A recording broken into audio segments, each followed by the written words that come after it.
Ahoj, ja ťa vítam v tejto novej časti podcastu Komunikácia srdcom. Dneska som si pozvala špeciálnu hostku a ňou je Zuzka Janišová, ktorá je absolventka kurzu Umenie komunikácie s deťmi. Ahoj Zuzka, ďakujem ti, že si prijala pozvanie. Ahoj, ahoj, ja ďakujem za pozvanie. Zuzka je mamkou dvoch synov, ktorí majú 2 a 7 rokov. A ako som Mhm. spomínala, nedávno absolvovala kurz. Tento kurz ešte úplne nie je na konci, pretože ešte stále beží diamantová fáza. A my sa budeme v tomto našom rozhovore baviť o jej ceste rodičovstvom, o tom, čo ju priviedlo do kurzu a čo si z neho odniesla. Zuzka, chcela by si niečo ešte spomenúť, čo som nespomenula? Už v pohode, môžeme začať. OK, Zuzi, takže čo ťa priviedlo vôbec do kurzu? Prečo si sa rozhodla kúpiť kurz umenie komunikácie s deťmi a vstúpiť do neho? Ja keď sa mi narodil druhý syn, tak už nebolo toľko času, už som bola vyššie nervózna a už vpadali aj slova, ktoré som nechcela povedať a ktoré si tak podvedome pamätám aj z detstva, že to nebolo dobré, že si to pamätám doteraz a to ma tak vnútorne zožieralo, že takto nechcem. Tak som začala podcasty počúvať a narazila som na tvoje podcasty a tak som sa k tomu dostala, že aha, že to je niečo, čo ma úplne zaujalo, lebo je to inou cestou. Takže preto som sa tak rozhodla, že chcem niečo zmeniť a nevedela som ako a potom som sa dostala k tomuto. Takže to Mhm. bol taký môj impuls. Takže to, čo počujem od teba, je, že ty si chcela pristúpať k svojim synom Mhm. rešpektujúco, ale Áno, zistila si, že sa ti v tých náročných chvíľach to nedarilo, že padali slova, ktoré si ty počula ako dieťa a nechcela si to tak a hľadala si tak, ako keby presne tak. cestu, Mhm. ako inak to zmeniť. Mhm. Um, Ty si tento kurz dokonca absolvovala 2-krát.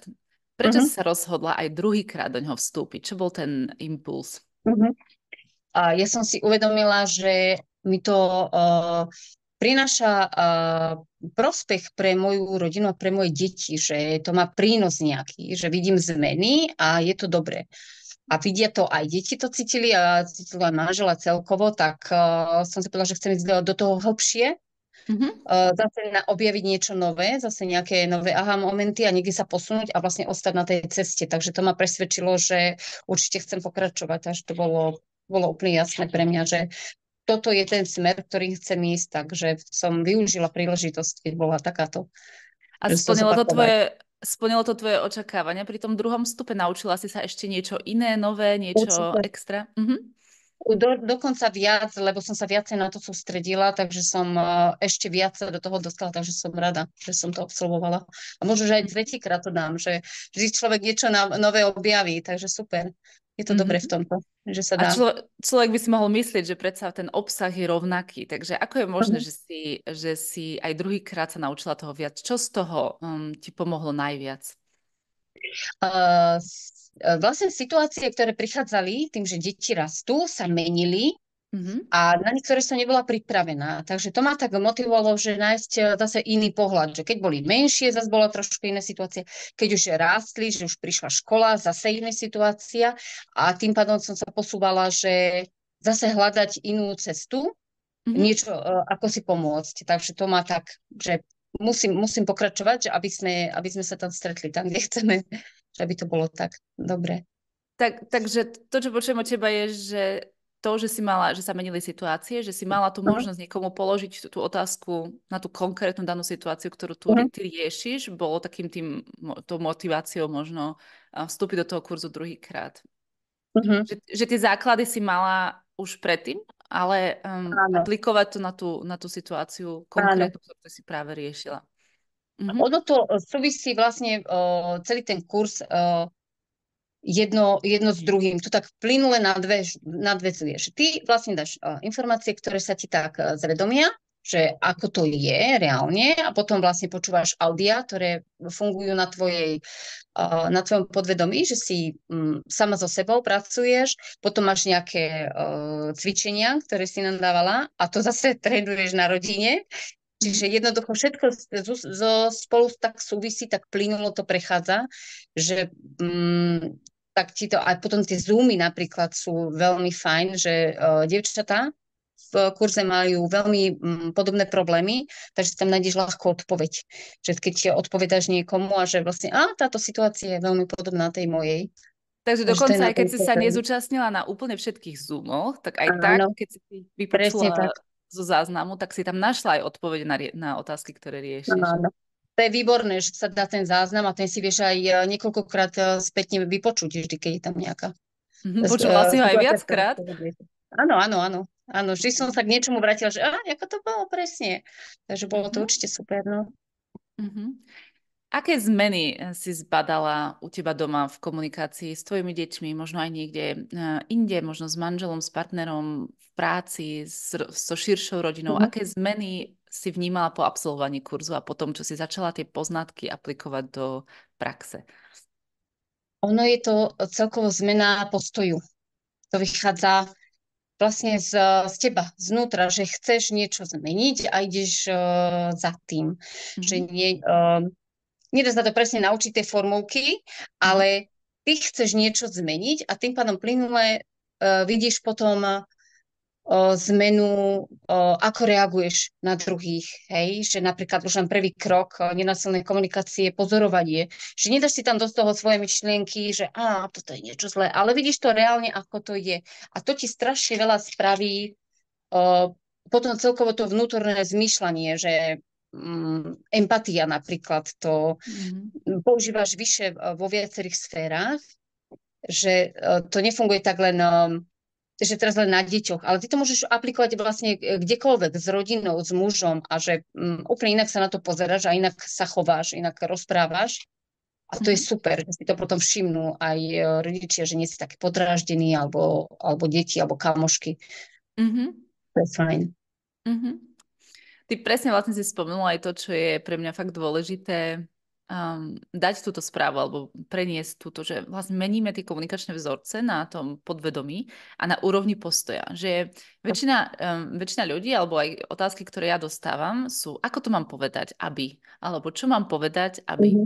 A vlastne my si myslíme, že musíme zmeniť slova a tým Mhm. pádom sa zmení všetko okolo. A áno, no je to taký ako keby cyklus, že keď zmeníme naše myšlienky, zmeníme aj naše pocity, zmeníme naše reakcie, zmeníme naše slova. Takže aj keď zmeníme naše slova, tak zmeníme tiež čiastočne naše myšlienky. Lenže tá najväčšia zmena vždy prichádza znútra. To znamená, že my Mhm. keď zmeníme náš postoj, keď zmeníme naše nastavenie, tak automaticky meníme aj naše slova. Takže áno, Tak. úplne súzním s tým, čo hovoríš, že a to bol aj cieľ toho kurzu, nie ostať na povrchu a povedať, počúvaj, keď Mhm. tvoje dieťa udrie iné dieťa, tak povedz toto. Lebo niektorým ľuďom môže chýbať práve táto informácia, okay, ako Mhm. vyzerá rešpektujúca reakcia. Lenže v skutočnosti to, čo my nevieme, je práve ten postoj. Ako sa pozrieť na tú situáciu tým nenásilným okom. Ako sa pozrieť cez tie Mhm. nenásilné okuliare a nie cez tie napríklad videnia toho vyníka alebo tú obeť alebo akokoľvek inak. To znamená, že ďakujem, že si to zdôraznila a Mhm. potvrdila to, o čo sa v kurze snažím. Takže ma to veľmi potešilo. Čo ti z tohto všetkého pomohlo najviac? Boli v kurze webináre, boli tam Zoomy, cvičenia, videá, bonusy, mala si dve body, s ktorými si riešila ešte extra Mhm. úlohy. Bola tam komunita tých veľmi podporujúcich Mhm. dievčat. Diamantová fáza. Takže čo podľa teba, pre teba osobne, bolo také najhodnotnejšie z toho? A pre mňa to je celkovo ako celok, že sa to vlievalo do jedného. Čiže to Mhm. postupne vychádzalo. A tým pádom každú tú situáciu som vždy využila niečo iné. Čiže tie audia sú úplne super, lebo si sama pre seba premyšľa, spojíš sa so sebou. Kočky z bady, sú zlatička, lebo človek sa môže porozprávať a vykecať. A tým, že sme na jednej vlnovej dĺžke, tak ťa neodsudzujú, nekritizujú, ale to je úplne úžasné. Jednoducho tá komunita celkovo, Zoomy sú super, pretože presne nájdeš odpoveď Mhm. na otázku, ktorú si ani nepoložila to bolo presne to webináre, to už len taká bonusovka úplne, že keď potrebuješ napríklad webinár so starými rodičmi, úplne úžasné. A teraz najnovšie, čo máš kartičky, Mhm. takže to výborné do kabelky, keď náhodou nevieš, stratíš sa, proste prelistuješ aj ako motivačnú, takže určite odporúčam. A to Takže je presne to, že no. že keď už máš ten postoj zaujatý, tak presne tie kartičky alebo tie formulačné pomôcky sú niečo, čo ti pomôže práve nájsť to správne slovo, tú správnu vetu. Ale opačne je to ťažšie, keď ten postoj nemáš, tak vlastne Tak, opakovať nejakú vetu, ktorá z teba nevychádza, je niečo, čo nemusí úplne každému tak. fungovať. Ja v podcaste Komunikácia srdcom toho zdieľam, zdarma rada rozdávam informácie, hovorím o tom, čo nenásilná komunikácia, ako zmenila môj svet, ako mne pomáha, riešim rôzne témy. Mala si tak trošku obavy aj keď si vstupovala do kurzu, či sa v tom kurze ešte niečo naučíš nové, okrem toho, čo už bolo v podcaste, alebo takto aj. Zdalo sa ti to byť to isté, čo učím v podcaste, alebo čo hovorím v podcaste? Ten podcast bol pre mňa úplne, že otvorenie očí, taký začiatok a úplne som sa nevidela dočkať, čo bude ďalej, že som bola taká, áno, tak to ide to týmto smerom, tak to musí byť úplne super a aj sa mi to potvrdilo, pretože to išlo do hĺbky. Nešlo to ako klasické, že nejaký kursy alebo nejakú informáciu ohľadom výchovy si prečítaš, jeden deň si to pamätáš, druhý deň to ide preč. A preto som sa ani nebala, lebo toto išlo v podstate do hĺbky, že ideš od seba. A to je taká tá iná verzia toho kurzu, čo je na tom super, že sa človek nemusí obávať, že to bude len taký ten bežný, ale je to iným spôsobom a to je na tom úžasné. Že som sa nebála toho, že by som sa niečo nenaučila, alebo že by sa niečo na mňa nenalepilo. To bolo paráda. Čo počujem od teba je, že tam v tom podcaste ako keby chýba trochu hĺbka. A to je presne aj to, čo som nie že sledovala, ale ten podcast cieľom toho podcastu je práve podpora vás ako účastníčok kurzu Menej komunikácie s deťmi, ostať na ceste, pozrieť sa na tie situácie. To, čo vy už viete, pozrieť sa, kde sa dá použiť, ale vlastne nedáva taký ten návod, ako na to. Takže to, čo od teba počujem, je také potvrdenie toho, že áno, podcast je fajn, je tam množstvo informácií, ale keď sa chceš naučiť na to, ako to začať používať, ako to môžeš ty do seba dostať, dovnútra, presne ako hovoríš, od seba začať, tak vlastne na to je presne kurz Menej komunikácie s deťmi, ktorý pomáha vlastne meniť tie komunikačné vzorce vo vnútri. Je možno práve teraz niekto z rodičov, kto váha vstúpiť do toho kurzu, má obavy vstúpiť do kurzu výchovy, možno už nejaké aj absolvoval alebo absolvovala. Chcela by si týmto ľuďom, rodičom niečo odkázať? Ja určite môžem za seba povedať, že to bolo jedno z najlepších rozhodnutí pre mňa, teda pre moju rodinu, pre moje deti. A to je presne ako vy môžete ostať na tej istej ceste ako doteraz, ale vy môžete spraviť aj inú vec. Vy môžete proste nastúpiť do kurzu, ktorý vám otvorí oči a naštartovať sa.